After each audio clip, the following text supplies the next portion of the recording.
Talvez convenha contar-vos um episódio que se passou em 1917 e isto por uma razão, porque bem vistas as coisas é o episódio que está na origem desta teoria, que é um episódio que tem como protagonista este senhor que está aqui ao lado direito, um senhor chamado Marcel Duchamp, um dadaísta. O dadaísmo foi um movimento internacional constituído por uma série de artistas, intelectuais, etc., que se autoexilaram na Suíça em 1916, enfim, para fugirem à guerra.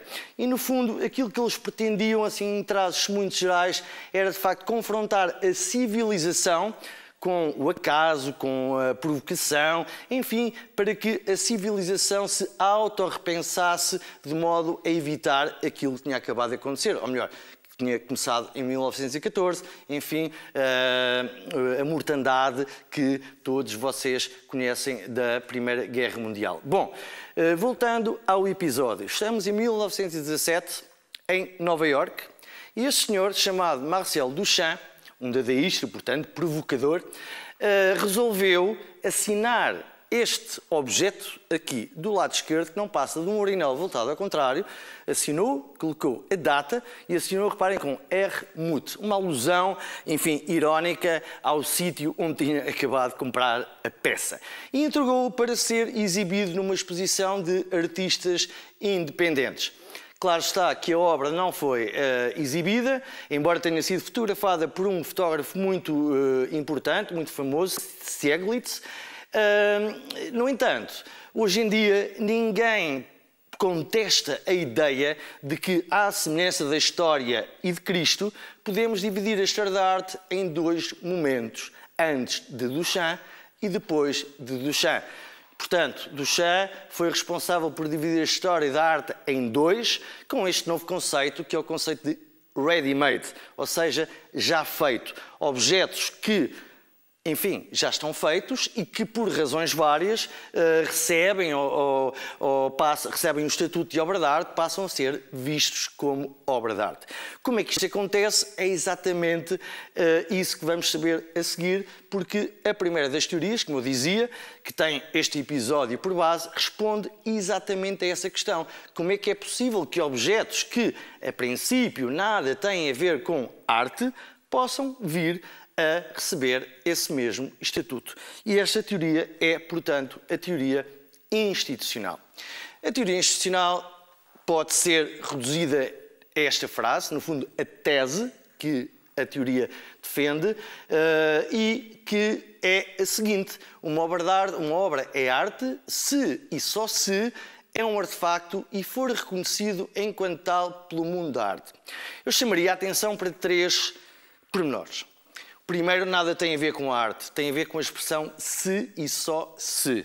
Não se esqueçam, sempre que esta expressão aparecer, trata-se de uma condição necessária e suficiente, enfim, uma expressão que é traduzida na lógica por um bicondicional, uma seta com duas direções. Os outros dois pormenores são o facto de se tratar de um artefacto, portanto, uma obra é arte se for um artefacto, isto é, se for parcial ou totalmente manipulada pelo ser humano. Segunda condição, esse objeto tem que ser reconhecido como obra de arte pelo mundo da arte. Um mundo um pouco fechado, como vamos já ver a seguir, mas que, assim, em termos gerais, podemos dizer ser constituído por galeristas, por museólogos, críticos da arte, enfim, o chamado mundo da arte que, aqui, já perceberam, daí o título da teoria, funciona como uma verdadeira instituição.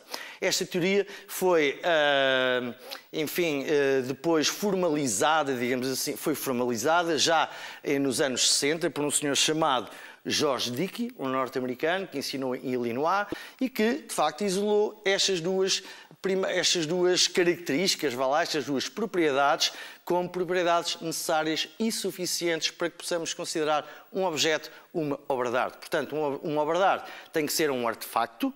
Isto é importante porque, como já terão aprendido noutras disciplinas, é isso que distingue a natureza da cultura.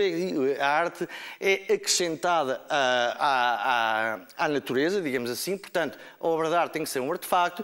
E depois a ideia de que as obras de arte não nascem como obras de arte. São objetos que, entretanto, por razões várias, recebem o estatuto de obra de arte. Enfim, há um senhor de quem eu gosto particularmente, um filósofo francês, que é o Stéphane Ferré, que fala desta teoria como a teoria do corpo bronzeado. Se precisar de uma mnemónica, isto é uma ideia para saberem o que é que esta teoria defende, pensem nisso. A teoria do corpo bronzeado, o que ele diz é mais ou menos isto, é que os objetos artísticos, as obras de arte, são tão ou mais obras de arte, quanto mais exibidas e a exposição tiverem, nas galerias, nos museus, etc., à semelhança do que se passa com o nosso corpo. Quanto mais sol apanharmos, mais bronzeados ficamos. Enfim, é um pouco ridículo o que eu vou contar, mas é verdade. Eu ontem estava à procura do parágrafo deste filósofo Stéphane Ferré para ilustrar exatamente esta ideia do corpo bronzeado, e este parágrafo vem num livro que eu próprio traduzi. Mas não encontrei a tradução em casa. Enfim, tive que ir buscar o original, vou traduzir, enfim, como se fosse a primeira vez. Enfim, acho que não vou falhar. Reparem o que é que o Stéphane Ferré diz a propósito desta ideia de que há objetos que são mais artísticos do que outros e o mesmo objeto é tão ou mais artístico, ou melhor, vai sendo mais artístico à medida que mais exibido é. Se um objeto é uma obra de arte em função do seu posicionamento numa esfera artística, o facto de ser uma obra de arte não pode ser um assunto de tudo ou nada, mas uma questão de níveis ou de graus. Alguns objetos são mais obras de arte do que outros e o mesmo objeto é mais ou menos obra de arte. Nos dois casos, tudo depende do seu grau de exposição. Um quadro exposto na tua sala é menos obra de arte que um quadro exposto numa galeria de arte, e um quadro exposto numa galeria de arte é menos obra de arte que um quadro exposto no Museu de Belas Artes. Esta observação continua verdadeira se falarmos de um mesmo quadro sucessivamente exposto numa sala, numa galeria e num museu. Em suma, acontece com as obras de arte como o bronzeado. Da mesma maneira que um corpo pode ser mais ou menos exposto ao sol, um objeto também pode ser mais ou menos exposto à luz dos museus. Portanto, esta ideia de que as obras de arte não nascem obras de arte, passam a ser reconhecidas como obras de arte e este reconhecimento é feito por o mundo da arte, uma instituição composta, como eu disse há pouco, por galeristas, museólogos, etc., que no fundo tem o toque de Midas. Não sei se lembram o que é que o Midas fazia. O Midas tocava nos objetos e transformava-os em ouro. Pois é isso que acontece com o mundo da arte. Há uns senhores e umas senhoras, bem entendido, que têm este poder. Tocam nos objetos, enfim, daí Duchamp estar no início desta teoria, e transforma-nos em obras de arte. Muito bem, feita a exposição, vamos ver quais antes das limitações. Isto quer dizer que, porque há objetos em relação aos quais é difícil dizer ter havido qualquer manipulação, mas, segundo esta teoria, a mera assinatura, como aconteceu com Duchamp, ou a mera transposição de objetos do seu habitat natural para um espaço museológico, ou uma galeria, etc., como acontece com o nosso artista português morto há poucos anos, Alberto Carneiro, a mera transposição, à semelhança da mera assinatura, é considerada manipulação.